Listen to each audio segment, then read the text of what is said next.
പിണറായി വിജയന്റെ നട്ടെല്ലിന് കൊടുത്ത അടിയാണ് ഈ തിരഞ്ഞെടുപ്പിലെ LDFന്റെ പരാജയമെന്ന് കോൺഗ്രസ് നേതാവും കണ്ണൂർ നിയോജക മണ്ഡലം UDF സ്ഥാനാർത്ഥിയുമായ TO മോഹനൻ കണ്ണൂരിൽ മാധ്യമങ്ങളോട് സംസാരിക്കുകയായിരുന്നു അദ്ദേഹം. കണ്ണൂർ മണ്ഡലത്തിൽ കോടിക്കണക്കിന് രൂപയുടെ വികസന പദ്ധതികൾ നടപ്പിലാക്കിയെന്ന് മന്ത്രി കൂടിയായ LDF സ്ഥാനാർത്ഥി അവകാശപ്പെട്ടെങ്കിലും അതൊന്നും ജനങ്ങളിലേക്ക് എത്തിയില്ലെന്നും അദ്ദേഹം ചാല ചിൻടക്കിൽ മാധ്യമപ്രവർത്തകരോട് പറഞ്ഞു. വോട്ട് കുറഞ്ഞു, പക്ഷേ മറുവശത്ത് പാർട്ടിയുടെ എല്ലാ വിലക്കും ലംഘിച്ച് അതിന്റെ ഭീഷണികളെ അവഗണിച്ച് CPMന്റെ സീനിയറായ ജില്ലാ സെക്രട്ടേറിയറ്റ് മെമ്പർ പ്രബലമായിട്ട് മത്സരിച്ചു. തൊട്ടപ്പുറം പയ്യന്നൂരിൽ അവരൊക്കെ ഉയർത്തിയ കാര്യങ്ങൾ നിങ്ങൾക്ക് അറിയാം. ഒന്ന്, പാർട്ടിയുടെ സെക്രട്ടറിയുടെ ഭാര്യയെ അദ്ദേഹത്തിന് ശേഷം അവരോധിക്കാൻ ശ്രമിച്ചത് തെറ്റായ ഒരു കീഴ്വഴക്കമാണ് എന്നാണ് പറഞ്ഞത്. മറുവശത്ത് എല്ലാ പാർട്ടിക്കാരും ആ പാർട്ടിക്കകത്തെ രക്തസാക്ഷികളെ അവരെ എന്നും ആവേശത്തോടെ ഏറ്റുവിളിച്ച് പുതിയ തലമുറക്ക് പ്രചോദനം നൽകാറുണ്ട്. അവർ നൽകിയ ത്യാഗത്തെക്കുറിച്ച് ഓർമ്മിക്കാറുണ്ട്. ഇവിടെ രക്തസാക്ഷികൾ ഉണ്ടാകുമ്പോൾ ആ രക്തസാക്ഷികളെ മുന്നിൽ വെച്ച് കോടികൾ പിരിച്ച് പോക്കറ്റിലാക്കാൻ വേണ്ടി നടക്കുന്ന നേതൃത്വത്തിനെതിരെയാണ് പയ്യന്നൂരിൽ ഒരു സ്ഥാനാർത്ഥി ഉണ്ടായത്. CPMന്റെ ജില്ലാ കമ്മിറ്റി അംഗം. ആ രണ്ടുപേരെയും നെഞ്ചോട് ചേർത്ത് വെച്ച് അവരെ വിജയിപ്പിക്കുന്നതാണ് പയ്യന്നൂരിലെ ജനത ചെയ്യുന്നതാണ് നമ്മൾ കണ്ടത്. അതുപോലെ തന്നെയാണ് മട്ടന്നൂർ.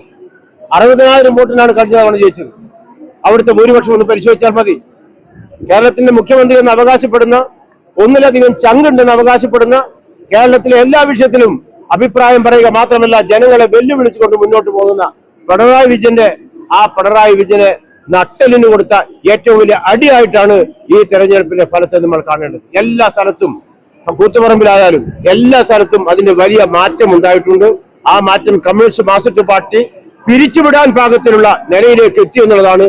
ഒന്നുകിൽ പിരിച്ചുവിടുക, അതല്ലെങ്കിൽ CPM പാർട്ടി യോഗം ചേർന്ന് പിണറായി വിജയൻ ഉൾപ്പെടെയുള്ള CPM സംസ്ഥാന നേതൃത്വം രാജിവെച്ച് പുതിയ തലമുറ ഏൽപ്പിച്ചുകൊണ്ട് ഒരു പുതിയ സന്ദേശത്തിന് തുടക്കം കുറിക്കണം എന്നുള്ളതാണ്. ഏതായാലും സംശുദ്ധമായ രാഷ്ട്രീയം ആഗ്രഹിക്കാത്ത ആളുകളില്ല. ആ സംശുദ്ധമായ രാഷ്ട്രീയം കൊണ്ടു നടക്കാൻ അത് കമ്മ്യൂണിസ്റ്റ് പ്രസ്ഥാനത്തിന് മാത്രമാണ് കഴിയുക എന്നൊക്കെ പറഞ്ഞ ആളുകൾ അവർ ചെയ്തു കൂട്ടിയ തോന്നിയാസങ്ങൾ എത്രമാത്രം ഭീകരമാണ് എന്ന് ജനങ്ങൾ എത്രമാത്രം അതിനോട് പ്രതികരിച്ചു എന്നുള്ളത് ഈ തെരഞ്ഞെടുപ്പിന്റെ റിസൾട്ട് വന്നപ്പോൾ നമുക്ക് എല്ലാവർക്കും ബോധ്യമായിട്ടുണ്ട്. ഈ തോൽവിയിൽ നിന്നും പാഠം പഠിക്കണം. രാഷ്ട്രീയ രംഗം സംശുദ്ധമായിരിക്കണം. ജനങ്ങളോട് പ്രതിബദ്ധത ഉണ്ടാവണം.